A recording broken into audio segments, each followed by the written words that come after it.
एक वेळेला त्रेतायुगामध्ये भगवान शंकर आणि सती रामकथा ऐकण्याच्या उद्देशाने अगस्ती महाराजांच्या आश्रमामध्ये जातात.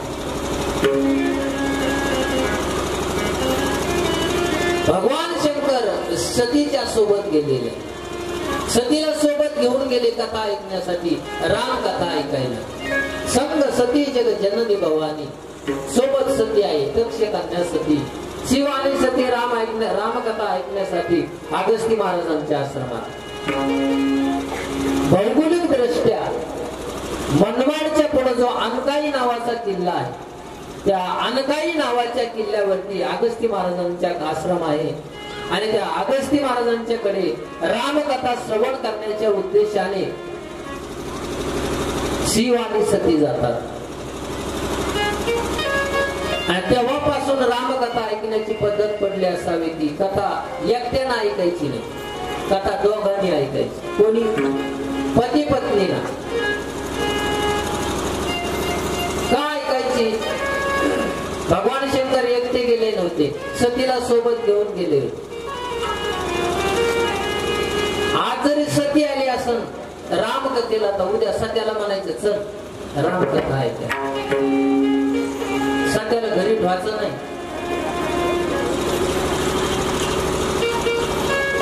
ते जर मला मी बैला पाणी पाजून येतो सत्या, तर त्याला सांगायचं रामकथा सुरू व्हायच्या अगोदरी आता हार पुरं करू नका तुम्ही. कथा दोघांना ऐकायची. भगवान शिवजी आणि सती रामकथा ऐकण्याच्या उद्देशाने गेले. कथा दोघांना का ऐकायची? त्याचं कारण असं आहे, त्याचा फायदा आणि तोटा मी तुम्हाला सांगणार आहे. माणसाला फायदा आणि तोटा सांगितल्याशिवाय माणसं जीव लावून काम करीत नाही. कोणती बी योजना जर तुमच्या गळी उतरायची असेल तर अगोदर तुम्हाला त्याचा फायदा सांगितला जातो. फायदा आणि तोटा असा आहे, पतीनं जर पुण्य केलं, ऐका बरं, लक्ष देऊन ऐकलं तर तुमच्या ध्यानात येईल. त्यात थोडसा विकतो ते थांबतंय जागेवर.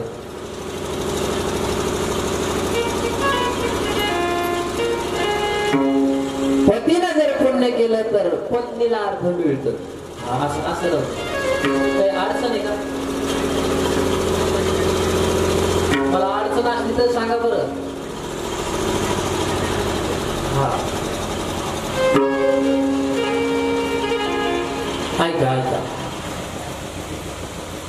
त्याच्यामुळे जनरेटर बंद करायला सांगितलं. तुम्हाला चांगलं ऐकते.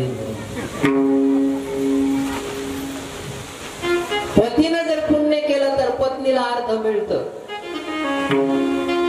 हे इलेक्ट्रॉनिक आहे. तुमची जर अडचण असेल तर मला सांगा. मी म्हणायचो असं, तू म्हणायचं महाराज कोणतं असलेला आहे. पुन्हा सांगतो, पतीनं जर पुण्य केलं तर पत्नीला अर्थ मिळतं, पण पत्नीला पुण्य केलं तर पतीला अर्थ मिळत नाही. पत्नीनं जर पुण्य केलं तर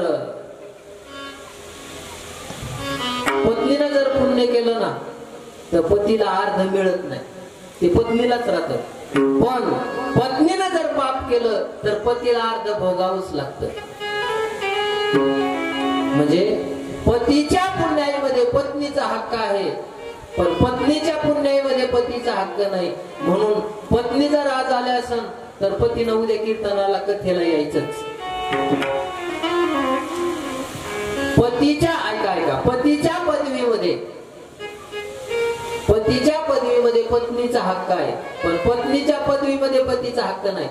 तुम्ही जर एखादा माणूस जर डॉक्टर असेल तर त्याची पत्नी डॉक्टरी नसली तरी पण तिला काय म्हणते गावातले लोक? डॉक्टरीन बाई. मास्तर असेल तर मास्तरीन बाई. वकील असेल तर वकील बाई. आता याच्या उलट पा, एखादी जर माता मावली जर शिक्षक असेल, मास्तरीन असेल तर तिच्या मालकाला म्हणतात कोणी मास्तर. त्याचा नाही मास्तर तेवढे, मी कशाचं मास्तर आहे, मी चालू शेतामध्ये नांगरायला, मला मास्तर म्हणायला.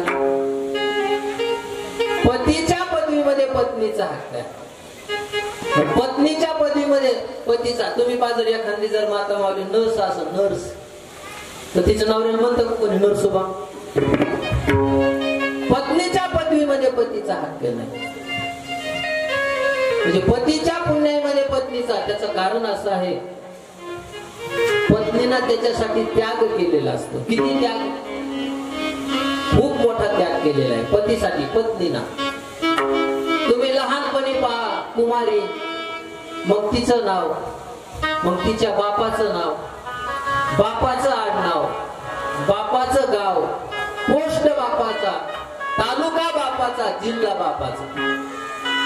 आता पहा, याचा सगळा त्याग करते. लग्न झाल्याच्या नंतर इकडचे सगळे नाव ती पुसून टाकते.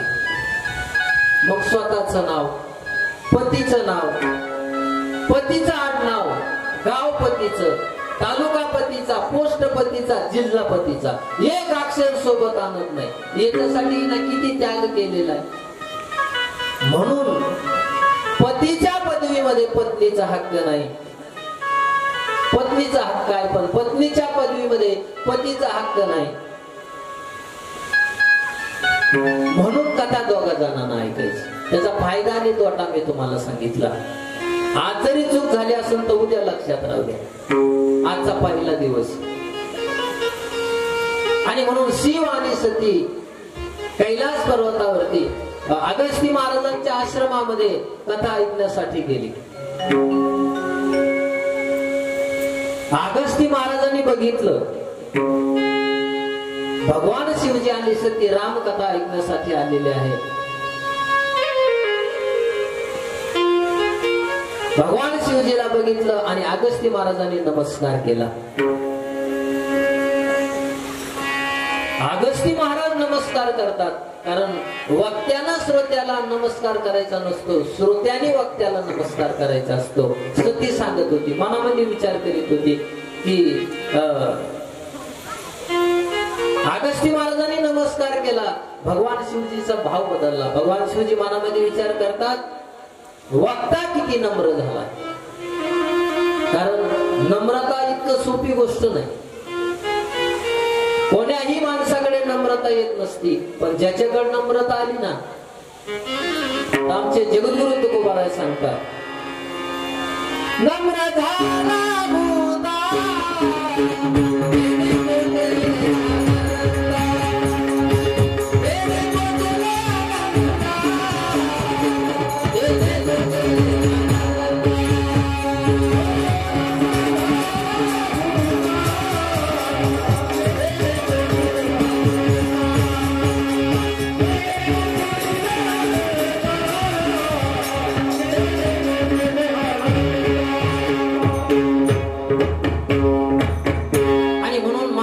जीवनामध्ये नम्र असलं पाहिजे. नम्रता फार महत्वाची आहे. अहो, ज्याच्याकडून काम करून घ्यायचे त्याला फक्त वाकून नमस्कार करायचा. काय करायचं, जास्त काय करायची गरज नसते. भगवान शिवजी बघितलं, भगवान शिवजीना आणि मनामध्ये विचार करतात, वक्ता किती नम्र झाला. सतीनं मनामध्ये विचार केला,